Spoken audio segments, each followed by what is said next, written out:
नमस्कार, स्वागत है आप सभी को। आज की विषय है कार्तिक स्नान, चिड़ा चिड़ी की कहानी।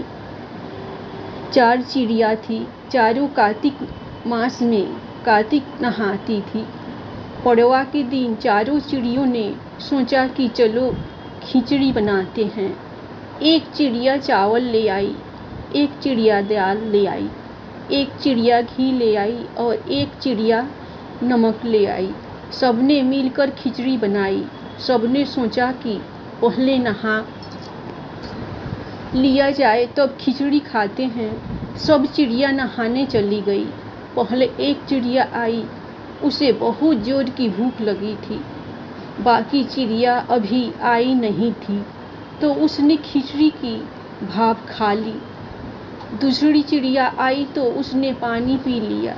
तीसरी चिड़िया ने खिचड़ी खा ली। चौथी चिड़िया आई तो उसने खुरचन खा ली। चारों चिड़िया मर गई। जिस चिड़िया ने भाप खाई थी वह राजा के घर राजकुमारी बनी। जिस चिड़िया ने पानी पिया था वो कुम्हार के घर पैदा हुई। जिस चिड़िया ने खिचड़ी खाई थी उसने ब्राह्मण के घर जन्म लिया और जिस चिड़िया ने खुरचन खाई थी वो हथनी बनी।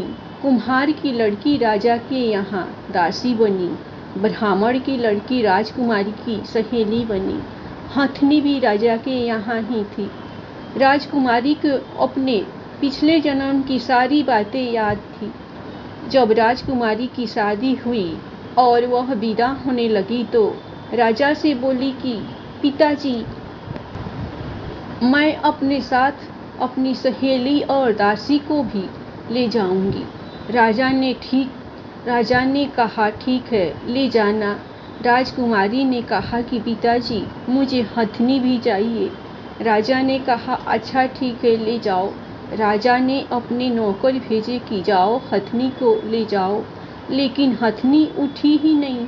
तब राजकुमारी खुद उसके पास गई और उसके कान में पिछले जन्म की बात कही, जिसे सुनकर हथनी तुरंत उठ गई। राजकुमार यह सब कुछ देख रहा था।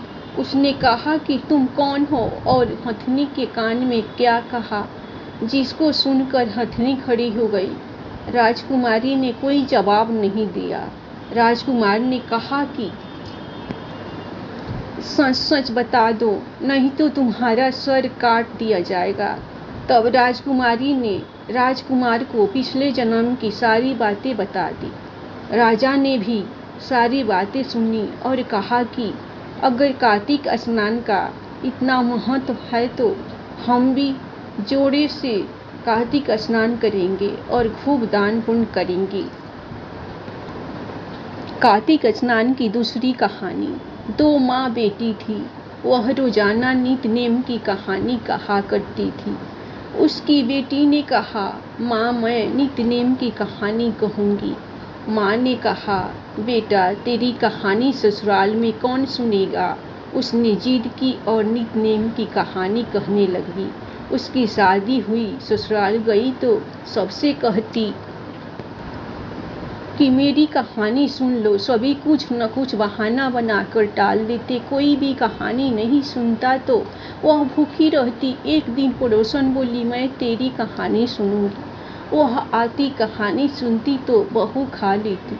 एक दिन ननद ने अपनी माँ से कहा कि माँ, भाभी पड़ोसन के कहने पर तो खाना खा लेती है और हम कहते हैं तो नहीं खाती। माँ ने कहा उससे मना कर देना। उसने कहा अच्छा। लड़की ने पड़ोसन से मना किया तो पड़ोसन ने अपने पति से कहा कि उसकी बेटी मना करती है। पति ने कहा कि उसकी माँ मना करे तो मत जाना। अगले दिन सास ने मना कर दी तो पड़ोसन नहीं आई। बहू की कहानी कोई नहीं सुनता तो वह भूखी रहती। ससुर ने पूछा कि बहू कैसी है तो सास ने कहा अच्छी है, काम काज तो कर लेती है मगर खाती नहीं है। ससुर ने कहा कि बड़े घर की बेटी है, काम करने से थक जाती होगी, इसे काम मत करा करो। लेकिन वह फिर भी नहीं खाती। धर्मराज का आसन डोल उठा कि इस नगरी में ऐसा कौन है जो भोजन नहीं करता, उसे बुलाओ। स्वर्ग से विमान आया तो सास बोली, मैं चलूं? तो बहू ने कहा, तुम्हें तो बहुत काम था, मेरी कहानी सुनने का समय नहीं था। जेठानी ने कहा तो कहने लगी कि तुम्हें तो मालिक का खाना बनाना है। नंद कहा तो कहने लगी कि तुम्हें तो गुड्डे गुड़िया खेलने से ही फुर्सत नहीं थी। पड़ोसन बोली कि मैं चलूं? तो बोली कि हाँ चलो, तुमने ही मेरी नीत नेम की कहानी सुनी। वह अपने मालिक के पास गई। मालिक बोला कि तू तो बड़ी भाग्यवान है जो जीते जी जा रही है, मरकर तो सभी जाते हैं, वह भी गई। धन्यवाद। आप लोगों को कार्तिक स्नान चिड़ाचिड़ी की कहानी पसंद आए तो और नीत नेम की कहानी पसंद आए तो आप लोग लाइक सब्सक्राइब जरूर कीजिएगा। हमेशा खुश रहिए, अपना ख्याल रखिए।